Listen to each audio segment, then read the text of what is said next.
প্রিয় বিহার, আপনারা দেখছেন খবর তরঙ্গ।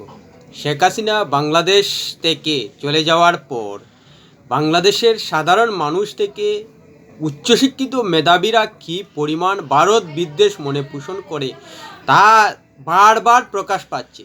ভারতের দালাল এজেন্ট সহ এবার দেখা যাচ্ছে যে ভারতের পতাকা মারিয়ে যাচ্ছে বিশ্ববিদ্যালয়ের মেধাবী পড়ুয়ারা, যা দেখে বাংলাদেশের নোংরা, জঘন্য এবং ঘৃণা বিদ্বেষের মানসিকতা কী পর্যায়ে পৌঁছেছে সেটা পরিষ্কার হয়ে যাচ্ছে।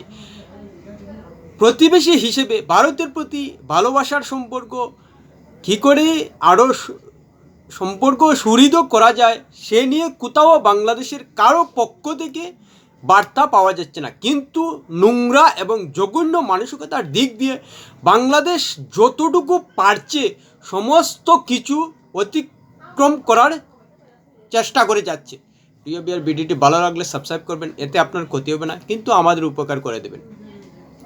থাম্বনেইলে যে ছবিটি দেখছেন তা হলো Bangladesh university of engineering and technology ক্যাম্পাসের সামনে, যেখানে ভারতের পতাকা মারিয়ে যাচ্ছেন সেই ইউনিভার্সিটি অফ ইঞ্জিনিয়ারিং অ্যান্ড টেকনোলজির মেধাবী ছাত্রীরা। সেই মেধাবী ছাত্রীরা বুঝুন, একটা দেশের পতাকা মারিয়ে যাচ্ছে যেখানে ভারতের 140 কোটি মানুষ সেই ভারতের পতাকাকে সব সময় মাথায় তুলে রাখেন, সম্মান করেন, শ্রদ্ধা করেন। সেই ভারতীয়দের সম্মান শ্রদ্ধাকে তারা পায়ে মারিয়ে যাচ্ছে। কতটুকু ঘৃণিত, কতটুকু বিকৃত মানসিকতার মানুষ হলে সেই সব বুয়েটের ছাত্রীরা এত জঘন্য মানসিকতা মনের মধ্যে পোষণ করেন। তাদের শিক্ষা দীক্ষার গুরুত্ব নিয়ে, তাদের শিক্ষা দীক্ষার দক্ষতা নিয়ে প্রশ্নটা এসে যাচ্ছে। তারা সত্যিই কি মেধাবী? যদি মেধাবী হতো তাহলে কোনো অবস্থায় ভারতের পতাকাকে এভাবে মারিয়ে যেত না, বরং সরাসরি কোনো না কোনো মেধাবী হস্তক্ষেপ করে সেই পতাকা সরিয়ে দিত এবং প্রতিবাদ জানাতো। কিন্তু এখন পর্যন্ত যা জানা যাচ্ছে কেউ এরকম প্রতিবাদ করেনি।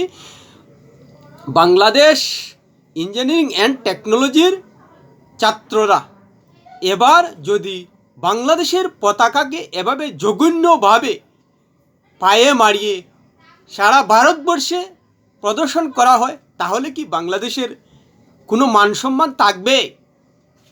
18 কোটি মানুষ যারা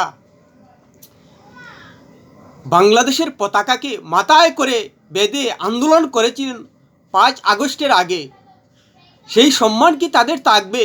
আসলে তারা নিজের দেশের পতাকা, নিজের দেশের জাতীয় সঙ্গীতকে সম্মান করতে জানে না। তারা নিজেদের মানুষ হিসেবে প্রতিবেশী দেশের সঙ্গে কী করে সুসম্পর্ক রাখতে হয় সেই শিক্ষাটা তারা পায় না, যার কারণেই এভাবে জঘন্য এবং নোংরা কাজ সময়ে সময়ে তাদের কাছ থেকে দেখা যাচ্ছে। যার কারণেই এবার সব থেকে চূড়ান্ত নোংরাজনক এবং ভারতের জাতীয় পতাকাকে মারিয়ে 140 কোটি মানুষের শ্রদ্ধা এবং সম্মানের আবেগে আঘাত করল, যা কোনো অবস্থায় সুস্থ মস্তিষ্কের মানুষ ভাবতে পারেন না।